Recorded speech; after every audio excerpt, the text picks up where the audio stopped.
Good morning to you. How you doing? Wednesday, 26th of June, 2019 it is, and I hope you're well this Wednesday morning. The storm before the calm, apparently. Mad weather around the country. Rain, floods, thunderstorms, but apparently over the next few days and into next week, there's a heat wave coming. It's hitting Europe now, this Sahara wind heat wave, which is boiling southern Spain and France. We're going to get some of it in the next few days. So there you are. Little weather forecast for you there. I'll say a quick few hellos there before we look at the newspapers and before I explain that picture there that you can see of that young lady. Hi to Chris Brown, how you doing, Chris? Hi to Max Starr and to Anonymous in Western Massachusetts, to Nick Farrell, to Eloise Mack, to Gail, to Jennifer, to Mo, to Dilly, to 26, to Mark Perry, and Sean Mack, Stuart Frampton, Ian Hilpus, how you doing, Ian? Comrades, yeah, I like that. To Danny Warden, how you doing, Danny? To Hod God, to Josh Ratcliffe, to RNS de Bonneville, to Ghost Gaming, to Catherine Holdsworth. How you doing, Kath? Nice to know you're on the old stream this morning. To Jesus Jones, to Alex, to Steve O'Neill, and to Ath Breeze. How you doing, Ath Breeze? Ath Breeze alleges that the Irish broadcaster RTE is refusing to report on a story about an alleged rapist, a footballer playing in the League of Ireland, who has gone on the run, apparently, after it was discovered that he was one time convicted for paedophilia. Don't know anything about that, mate, but I looked that up. Thank you. Hi to William Lunn, Steve, Deborah Di Domenico. How you doing, Deborah? Scott Davis as well. To Jean Ann and Cleggan. How you doing, Jean Ann? Bet you Jean Ann is jealous that I'm going to the Eagles later on. This time last year, Jean Ann and moi were at Paul Simon, weren't we, our kid? Paul Simon in the arena. That was a night to remember that. I'll never forget that as long as I live. But it's the Eagles later on. Marvellous. It's another tequila sunrise. I'm shit. I'm well aware of it. Now, look at that photograph. There. Everything is the opposite. There. I live about 100 yards away from a newsagent. And it is surrounded by 4 schools. Right? Given my location away, of course. Well, nearly anyway. In I go this morning, just after 7, as I always do, every morning. And I've made myself known now to the proprietor of the establishment. And he's a lovely guy. There's a couple of Pakistani guys in there, and they're gas men, so they are. Always in good form. This morning I'm in there, and I'm about 5th in the queue, and there are 4 children in uniforms ahead of me. Going in a bit early, apparently, because of a school trip. Terrible they had to wear their school uniforms on a school trip. But anyway, what got my attention was they were all paying for their sugary drinks and their crisps with debit cards. Contactless. And I had to wipe my eyes. Every one of them. Not one of them or 2 of them, all of them. So I said, children. I said, child. How old are you? 13, 14, they said. And you've got debit cards. And I said, yeah, we have. Nice kids, right? So I said, why have you got debit cards? Why have you not got change? And they said, because we have debit cards because the school doesn't take money. The machines in the school won't take money, and the canteen in the school where they get their dinner doesn't take money either. So our parents got us these debit cards. Have you had them long? Yeah, ages. Is it a common thing? Yeah, most of us have debit cards now. I said, wow. So you can't use the vending machines and you can't get your dinner without a debit card? And he said, no. Right, okay. This is this morning. This is true. So I came back. Of course it's true. I wouldn't tell you otherwise. So I came back and I went on to a search engine and I inputted the term cashless society for shits and giggles. Obviously, it's a subject that's been discussed on the Richie Allen radio show time and time again over the years. But there's always something in the news, in the nuact, about the cashless society. And it's out in force today in the news. Number of websites, number of magazines. Big tech, big banks push for cashless society. FX Street says. Of course they're pushing for it. Okay. In Vietnam, everybody wants a cashless society. It's been sold to the Vietnamese. The Vietnamese people are demanding it. Give us a cashless society. Let's do away with cash. Sure, what harm can come of it, right? In Vietnam. And the Bank of America's CEO says, we want a cashless society. Of course you do. Well, by loaning money into existence that doesn't really exist, in terms of it doesn't physically exist, by creating money out of thin air, you began that process anyway, didn't you? Don't dwell on this one, Richie. I won't dwell on it. Because it's not new to you, it's not news to you, but this is what's coming down the line. And it's about one thing and one thing only, full spectrum control of everything that you do and I do. That's what it is. It is about surveillance on a previously unimaginable scale and control. And the ability to take punitive measures against people who step out of line, right?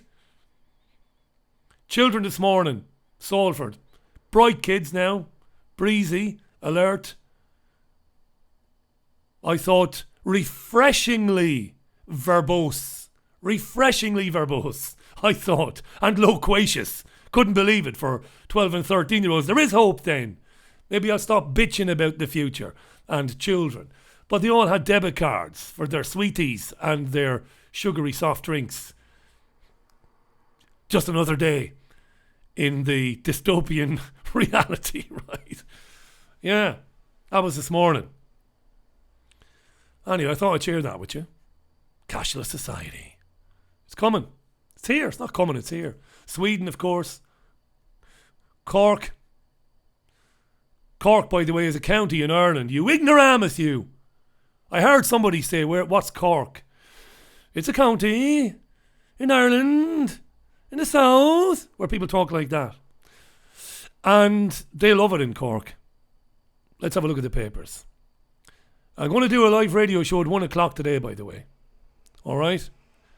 On account of me going to the Eagles. Did I mention I'm going to the Eagles? Can't wait. You can't hide your lying eyes. Right, let's have a look at the Financial Times then. The papers are so dull the last few days. It's an obsession with the Conservative Party leadership election and Boris Johnson, more so than Jeremy Hunt. Jeremy Hunt's camp is entitled to say that the media is giving vastly more space in the newspapers, and the radio and television shows are giving far more coverage to Boris Johnson than they are to Jeremy Hunt. That's just the way it is. So, election warning with do or die pledge on Brexit. Yesterday afternoon, Johnson spoke with Talk Radio's political editor, and he said that we will come out on October 31st. It's do or die, he said. And that quote has been picked up by the media this morning. Do or die, here's the Express. Boris in bold Brexit pledge as he challenges rival Hunt. We will quit by Halloween, says Bojo. In The Guardian, again, do or die. And some of the newspapers feature a photograph of Boris Johnson being licked on the nose by a cute little pooch. Now, unconfirmed reports are telling us this morning that the dog has had to be put to sleep because of some venereal disease he caught from Boris Johnson. Unconfirmed reports that the dog was put to sleep shortly afterwards there. Let's have a look at the Times. There's that picture again of the dog committing suicide by licking Johnson. Johnson to pull Britain out of EU, do or die again. Air pollution. Women risk early menopause from air pollution, scientists say. Didn't really get into that, so I didn't read that this morning. The Eye newspaper. Again, what a shower of boring editors running the papers. Johnson tells Hunt it's Brexit do or die. Let's get rid of that. The Telegraph, though, to its credit today, goes with a story which is very important. And that is hundreds of villages lose local GP surgery. Very, very important story. And we will come back to that in a moment. It's also got the picture of the dog licking a bemused Boris Johnson. Dogs replacing babies as the go-to prop for photo opportunities for would-be MPs, or would-be, in this case, would-be Prime Ministers. So there you are, the Daily Telegraph. Daily Mail. Doctors, it's racist to charge NHS health tourists. Doctors have come together, the British Medical Association, and they've agreed that when tourists are here in the country, visiting the country, and they need healthcare, they should be treated. Now, I would agree with that, with a caveat. So if somebody is here for a couple of weeks to go and see Buckingham Palace, or to go and see Wimbledon, which starts on Monday, I believe. Monday, yeah.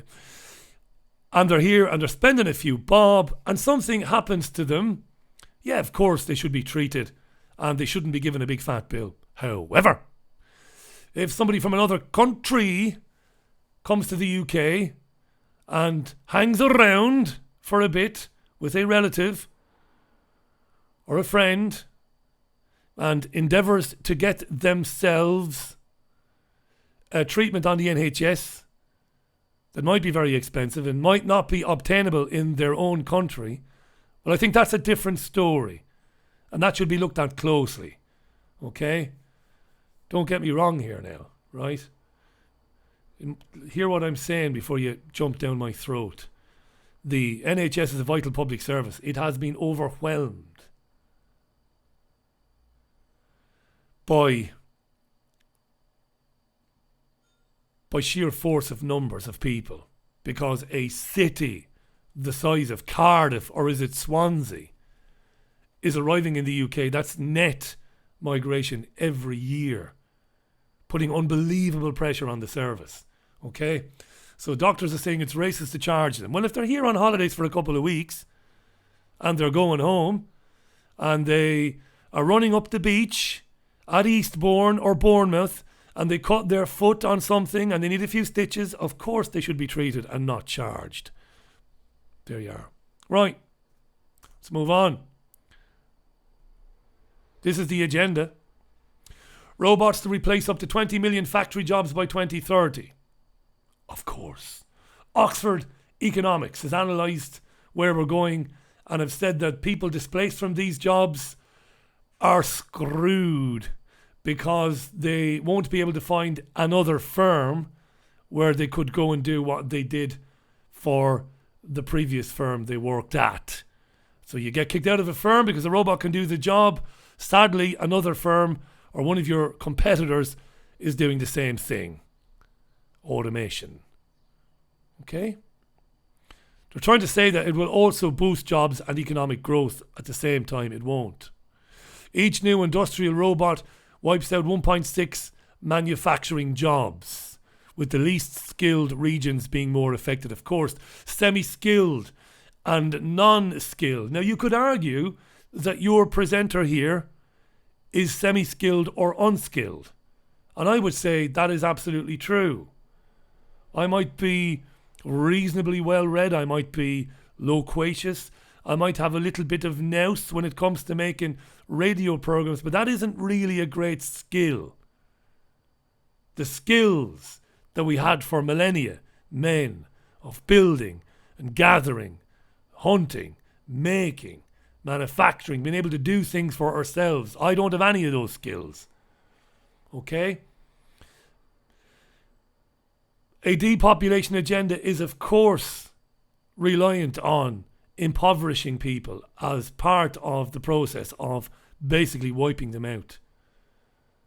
This is all part of Agenda 20, Agenda 30. Okay, I know I'm giving you broad strokes here and I'm giving you headlines without putting the meat on the bones, but the meat on the bones is in the Richie Allen radio shows. This is true. Of course they want to get rid of people with robots.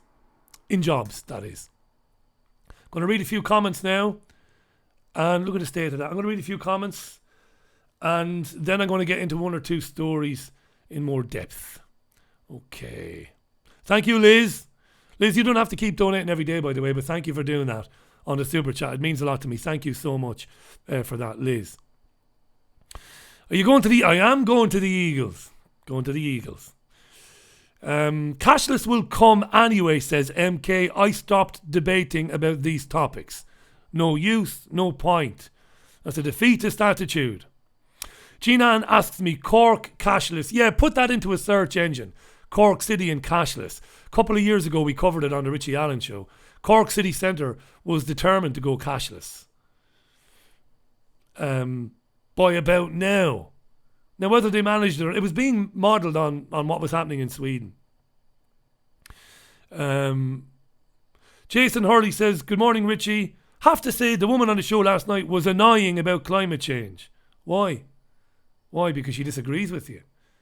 Because she says that the planet will warm in the next 600 years as we emerge from the last ice age, but CO2 is not driving climate and we're going to have a mini ice age. I don't understand why you thought she was annoying. Was it because she was from Russia? Was it the accent? I don't know. But you are entitled to your opinion, of course. Let me scroll on down here.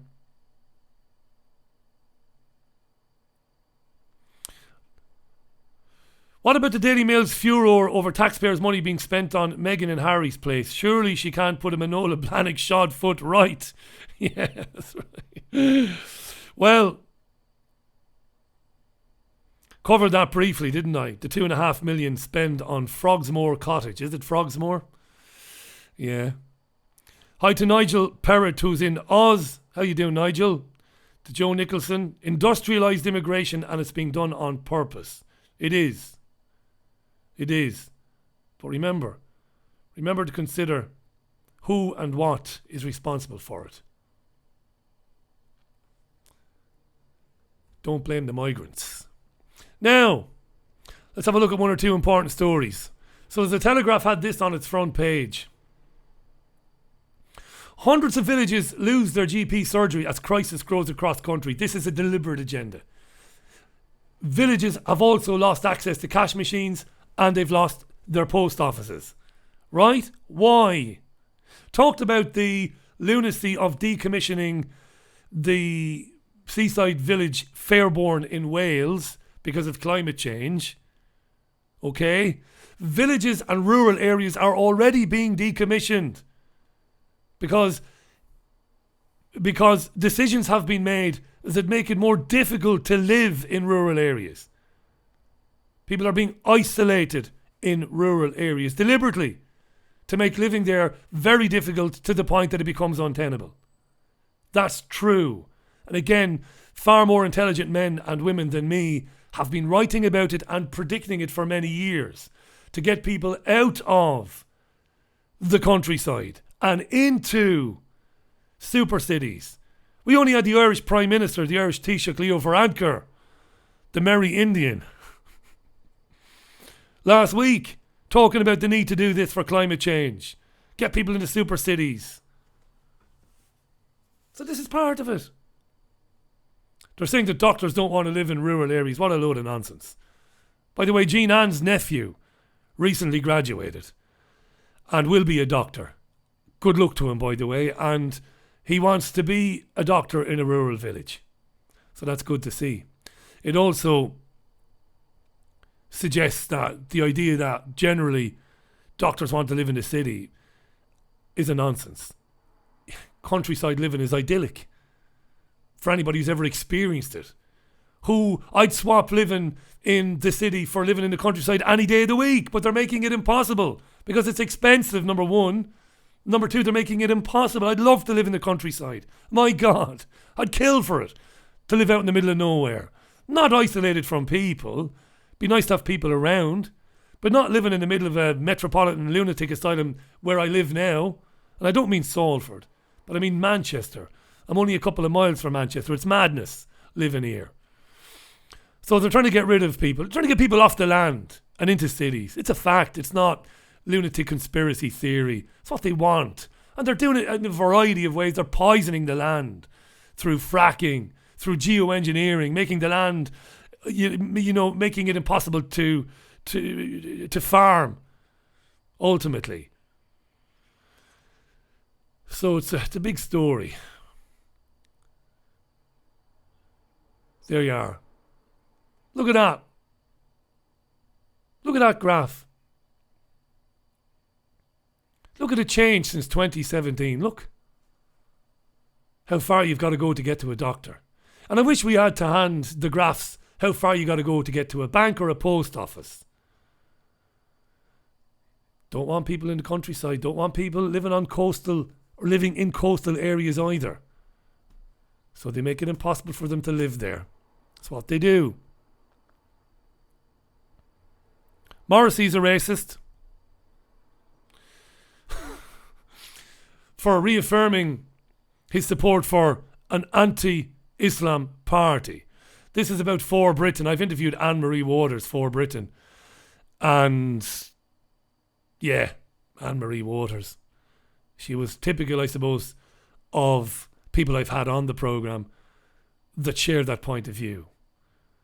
The minute you start talking about Zionism and the European Central Bank and the IMF and wars of aggression against Syria and Libya and Afghanistan and Iraq, they are flummoxed, people like Anne-Marie Waters, because they're not very bright. Don't tell them that, though. They think they are very bright. I like having them on, but they're not very bright. So Moz, this has been going on for years. Morrissey made an album in 1991 or 1992 called Your Arsenal. There was a song on the album called The National Front Disco. I'm a big fan of Morrissey's work in the Smiths and then Morrissey in the 1990s and in the early 2000s. But a lot of Morrissey's recent releases are utter garbage. Contemptuous rubbish that he's published, that he's released in recent years. But the man's a genius and his catalogue is amazing. His back catalogue. But they're all over him now saying that, quoting him saying that everyone ultimately prefers their own race. There's probably some truth to that. Deep down in everybody, no matter where you hail from on the planet, probably deep down you probably would favour the companionship of people who look and sound like you. But that isn't racism, is it? It's just the way we are. It's widespread in the animal kingdom, isn't it? You know, you don't see centipedes hanging around with, hyenas, for example, right?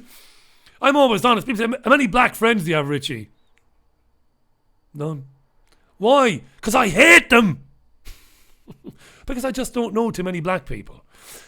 I have, on occasion, worked with and socialised with black lads.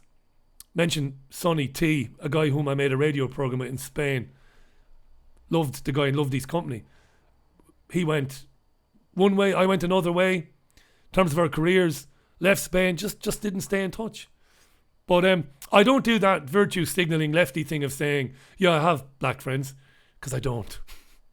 I don't. And that's the way it is. It isn't racist to say people prefer their own race. I think deep down people do. Do I? I don't know. I'm honest enough to admit I don't know. I just take people the way I find them, you know. Are they nice? Are they friendly? Can they hold a conversation? And most importantly, do they get around in?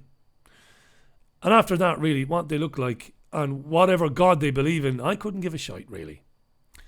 If that makes any sense to you there.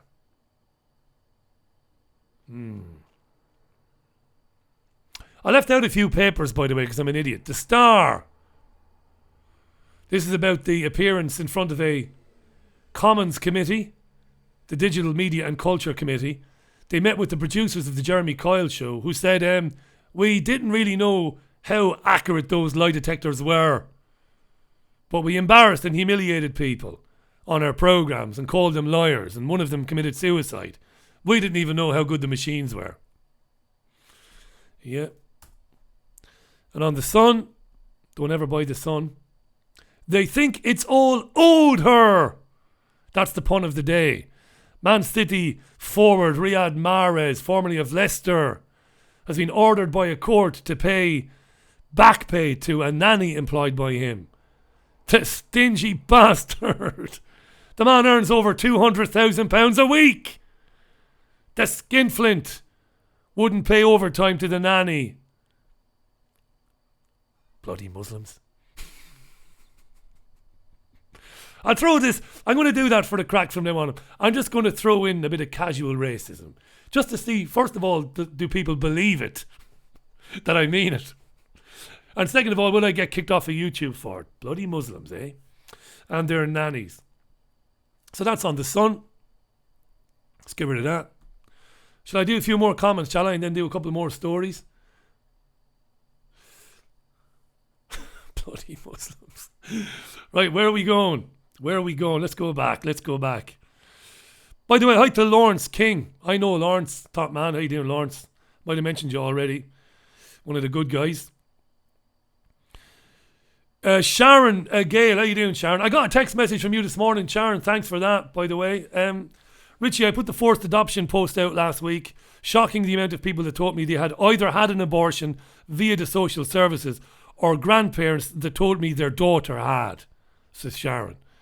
Yeah, I'm going to be talking about this at lunchtime with a guest at around about 1:25. Mwinga says that he's my black friend. How you doing, Mwinga? Yes, mate, thanks for that. Yeah. And of course, in Salford now, it's predominantly white people in Salford. Whereas when I was in Fallowfield, there was a large BAME population. There were a lot of Asians, a lot of Pakistanis, a lot of Indians, and a lot of black students. But I didn't get to know any of them because I hated them. Couldn't stand them.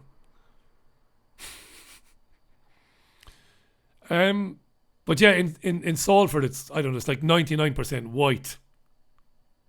That's why I moved here.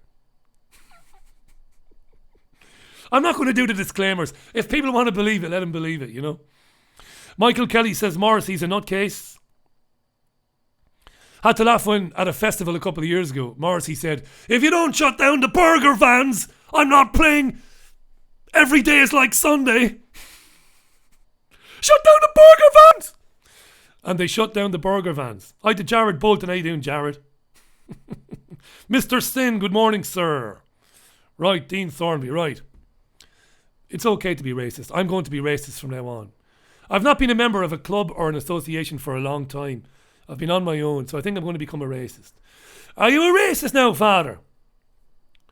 It's the Chinese he's after. Right, Joanna Williams, writing in the Telegraph. Our obsession with offence archaeology is robbing young people of a carefree childhood.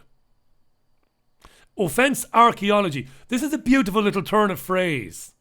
And what offence archaeology means, it means mining. It means mining somebody's Twitter account, going back years to try and find something that they said that was racist or hateful or hate speech. Mining, archaeology, and then using that to bring them down. We will bring you down, man. We will go through your Twitter account, going back years and bring you down. So Joanna Williams then, it's rubbish, this is absolute rubbish. It's not funny. The graphics are not good. It is crap. Joanna Williams. The exams are over, thank God. According to a new report from the LSE, growing numbers of young people would prefer to delete their social media accounts altogether, concerned that someone at some point in the future might poke around and find something inappropriate. Yes, Joanna Williams, you're about 6 months late to the party, love. I've been saying this for a long time. I've been advising my listeners. Going to apply for a job, are you? Are you? At Sainsbury's? Are you? At Asda? At your local Quick Fit centre, are you? Are you? Delete your Twitter account or you won't be getting that job. Even for just liking David Icke's Twitter page. He likes David Icke! We can't have him here because Icke's a racist. And an anti-Semite. So, The fears of young people are not irrational. They're right to be worried, says Joanna Williams. And she gets into why. Let me read some of this. Let me read some of it. Right. Silly photos, jokes with classmates, hastily expressed opinions. Arguments that got out of hand online. You bastard. You effing this, I'll kill you. Right? When you've had a few sherbets at 11:30 on a Saturday night, you lose it on Twitter. You effing, right? You go mad, right? And on Sunday you go, what did I do that for?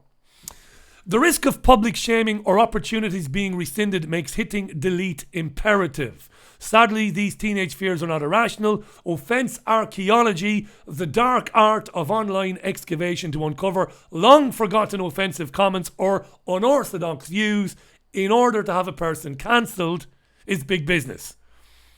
The editor of The Telegraph wants a kick in the backside. Jean-Anne Crowley must be spitting feathers. That is sentence construction, unworthy of a broadsheet newspaper. It's missing about 20 commas there, and it should have been put into 3 sentences. She says online excavation, uncovering your previous offensive comments or your unorthodox views in order to get you cancelled, is big business. And the term cancelled is one that young people have come up with, apparently. And in the article, Joanna Williams goes on to list examples of people who have been brought down recently. Well-known people, because of things that they said years back, uncovered through mining their Twitter history, right? She writes, it's not just the already famous who are under scrutiny. Academics have been hauled before disciplinary committees to account for their social media posts. Some academics have been asked, why are you posting about gender? Transgender. Why are you posting about stuff like that? And Joanna Williams says, just this week, a grandfather was sacked from his job in a supermarket because he shared a Billy Connolly sketch on Facebook. A colleague, a fellow supermarket employee, said that it was Islamophobic and the granddad was sacked. That's where we're going. Offence archaeology is an ugly practice, says Joanna Williams, regardless of who it is targeted at. Good point. Even if it is targeted at somebody with whom you completely disagree politically, you have to stand up for it, against it. Stand up against it and stand up for them. It assumes the worst in people, she writes, and unscrupulously takes comments out of context. It's deadly. But Joanna Williams herself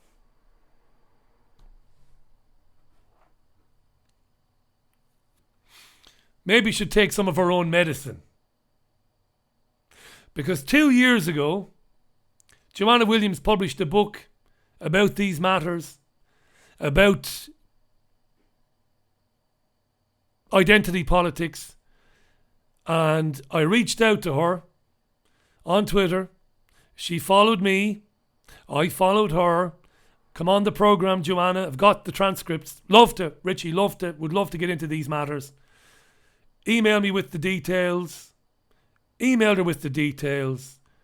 Just before we were due to go on air, she sent me an email saying, oh, there's been a problem.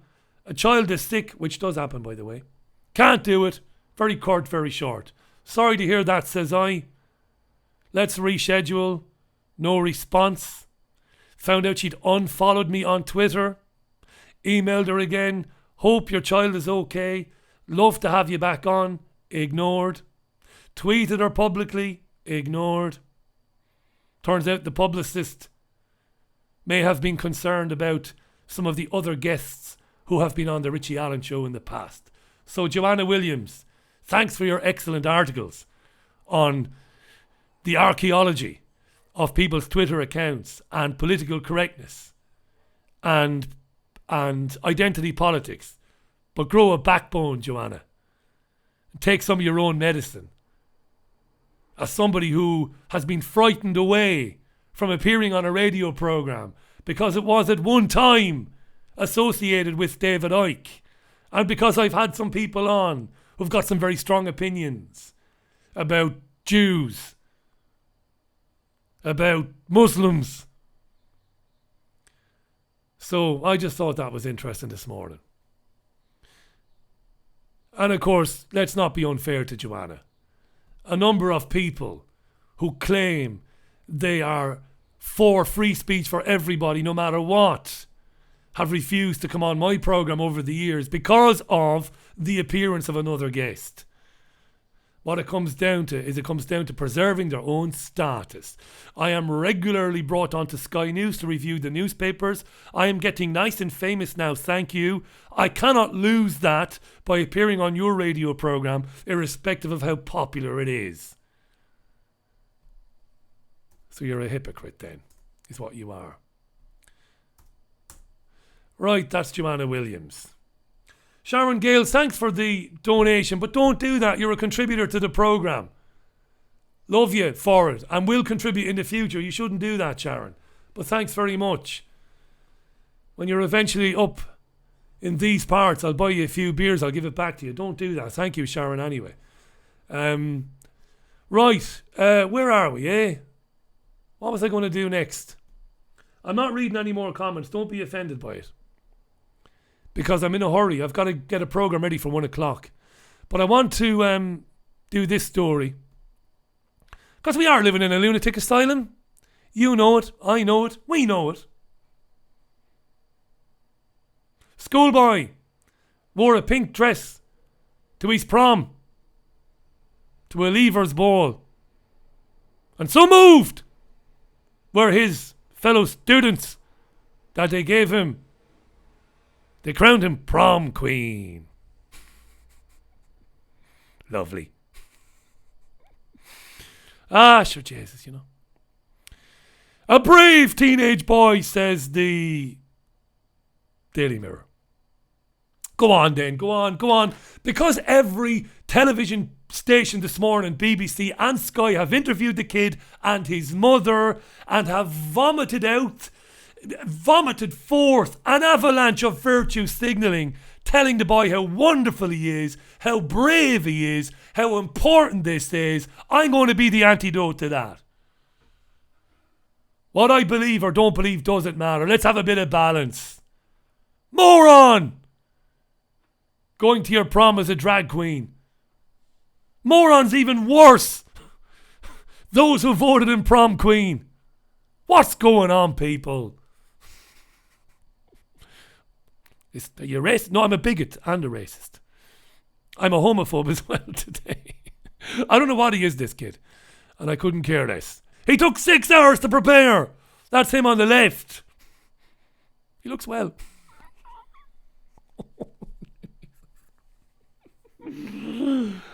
Oh my God. I can't wait for the Eagles. Bit of normality. I can't wait. Just 2 hours of classic Southern California rock from the 1970s. Peaceful, easy feeling. Just to get away from this fucking madness, right?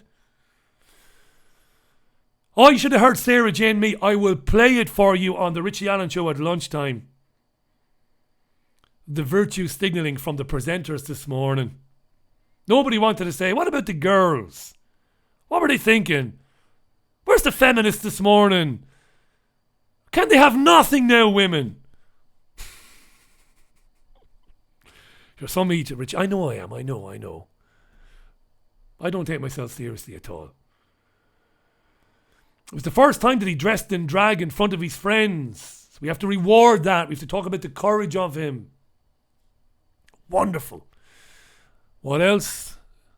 There he is with his mates. That's him on the left. His peers voted for him. This accolade of prom queen. We're just destroying our children, aren't we? Aren't we? How many kids do you think felt obliged to vote for him? You know? Felt that there wasn't really any other option but to vote for this lad who turned up in a dress with a wig and makeup. Yeah. I'm sure there's a lot of comments there on that, but you know what? I've got to go. And then, what's that?